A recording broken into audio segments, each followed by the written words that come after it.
as a reminder, 1 in 4 Canadian adults say they have no religion, and 1 in 3 Canadian teens say they have no religion. I explored through interviews here in Canada, again in my book, The Meaning of Sunday, spoke to those who say they have no religion, and there's 5 things that stood out to me in terms of their worldviews. First, they believe they're open-minded and free. And they make this comparison relative to people who are actively religious. Right? To say that you have no religion, what they shared with me is that they're open to different perspectives. They're free from the tyranny of religious oppression and so forth, which they think those who are actively religious are therefore not free, are not open-minded, they're very closed-minded.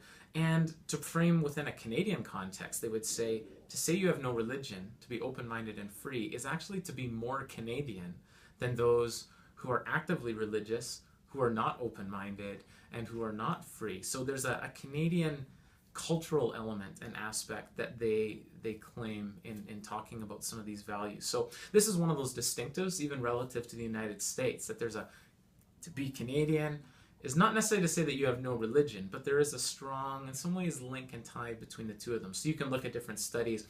If you ask Americans, would you vote for a president who has no religion? It's one of the lowest scoring categories, well below all kinds of other things. Whereas in Canada, they're far more likely to vote for someone who has no religion than someone who's actively religious in various, particularly conservative groups. Second, beliefs about the supernatural. There's a range of views among religious nuns. There are some who believe in the supernatural. They might not be able to articulate who or what exactly that is, but they believe there's something out there. There's some who are agnostic. So I remember the individual who I interviewed and I asked, tell me about some of your beliefs about the supernatural. Do you believe in God or a supernatural being? And they say, you know what, I'm not really sure. Let me tell you a story and then you tell me. So there's some uncertainty there. And then there are those who are atheists who will say, I categorically do not believe in God or supernatural being. Here, there's a really important difference between Canada and the US. Those that I interviewed who said they're atheists wanted to quickly almost separate themselves from that word because there's a negative connotation, particularly when they see in the United States, where you have this strong polarization between the religious right and those who are highly secular and those who say they're atheists, that there's a cultural war within the public domain. This is not the case in Canada. And there isn't this desire among atheists that I interviewed to somehow convert others to their perspective, to have cultural dominance per se. And so they distance themselves because of that cultural narrative. Third, on issues of meaning and purpose, right? There's this narrative that all people want meaning and purpose, and religion is the sole provider of that.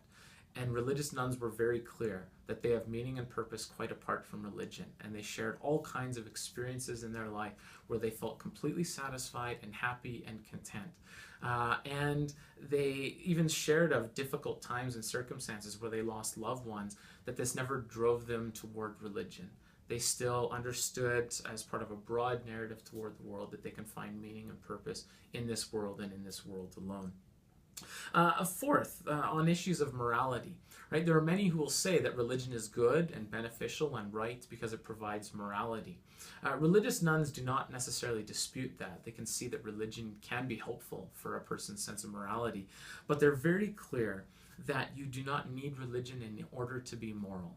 And there are countless studies that show, for example, if you look to the Scandinavian region, among the least religious part of the modern Western world, you have lowest levels of crime, highest levels of happiness, and all kinds of other social indicators that would show that that there are high degrees of morality, of caring for one another, of loving people, of being honest, good people, and so forth. And religious nuns were very clear to talk about that and reflect upon that within their own experiences in life. And the final thing I would say is this strong aversion to forced religion, that religious nuns do not want religion or any belief set that is forced upon another.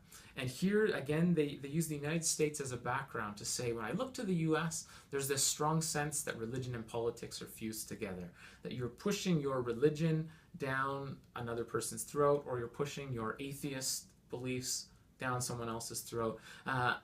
They don't believe that this is good or right.